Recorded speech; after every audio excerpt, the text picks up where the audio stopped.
ইউরোপীয় ইউনিয়নের নেতারা বৃহস্পতিবার ব্রাসেলসে এক বিশেষ প্রতিরক্ষা সম্মেলনে একত্রিত হচ্ছেন। ফ্রান্সের প্রেসিডেন্ট ইমানুয়েল ম্যাক্রো সতর্ক করে বলেছেন, ইউরোপ এখন ইতিহাসের সন্ধিক্ষণে দাঁড়িয়ে আছে।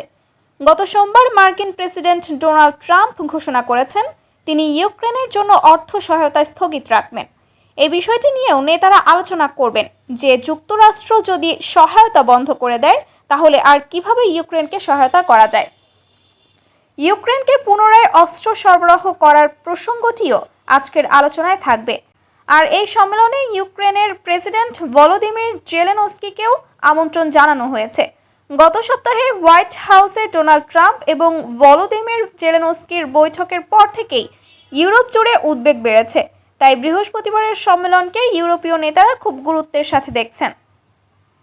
তাদের বক্তব্য থেকেও তা স্পষ্ট হয়ে উঠেছে, রাশিয়া ইউক্রেনে পূর্ণমাত্রার আক্রমণ চালানোর ৩ বছর পর ট্রাম্প প্রশাসনের রাশিয়ার প্রেসিডেন্ট ভ্লাদিমির পুতিনের প্রতি ইতিবাচক মনোভাব ইউরোপের অনেক দেশকে উদ্বিগ্ন করে তুলেছে। তারা ভাবছে ইউরোপের নিরাপত্তার জন্য যুক্তরাষ্ট্রের ওপর আর আগের মতো নির্ভর করা যাবে না। গত বুধবার যখন যুক্তরাষ্ট্র সাময়িকভাবে ইউক্রেনকে গোয়েন্দা তথ্য না দেওয়ার সিদ্ধান্ত নেয়, তারপর থেকে ইউরোপের এই উদ্বেগ আরও বেশি বেড়ে গেছে। চলমান পরিস্থিতিতে ফ্রান্সের প্রেসিডেন্ট ম্যাক্রো বলেছেন, ফ্রান্স তার পারমাণবিক অস্ত্র ভান্ডারের সুরক্ষার ব্যাপারে ইউরোপের অন্যান্য দেশের সাথে আলোচনা করতে প্রস্তুত। এর আগে জার্মানির পরবর্তী চ্যান্সেলর ফ্রিডরিশ ম্যার্সও পারমাণবিক সুরক্ষা অন্যান্য দেশের সাথে ভাগ করে নেওয়ার বিষয়ে আলোচনা করার আহ্বান জানিয়েছিলেন।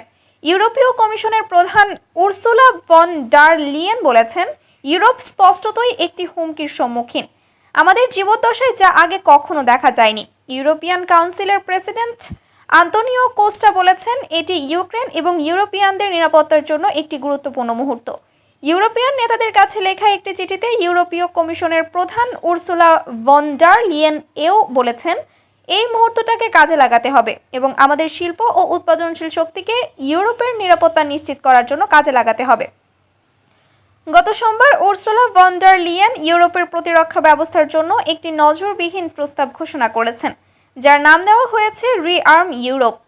তিনি বলেছেন, ইউরোপ এখন প্রতিরক্ষা খাতে ব্যাপকভাবে ব্যয় বাড়ানোর জন্য প্রস্তুত এবং এটি করতে হবে দ্রুত এবং প্রয়োজনীয় লক্ষ্যমাত্রা অর্জনের উদ্দেশ্যে। রিআর্ম ইউরোপ পরিকল্পনায় 3টি গুরুত্বপূর্ণ প্রস্তাবনা রয়েছে, যা ইউক্রেনকে সহায়তা করার পাশাপাশি ইউরোপের প্রতিরক্ষার দীর্ঘমেয়াদী চাহিদা মেটাতে সাহায্য করবে।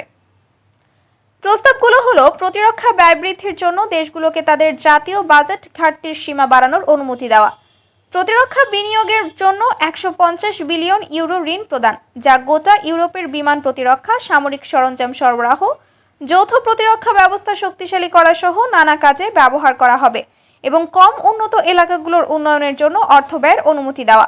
এছাড়া ইউরোপিয়ান ইনভেস্টমেন্ট ব্যাংককে সামরিক প্রকল্পে অর্থায়নের অনুমতি দেওয়া হবে।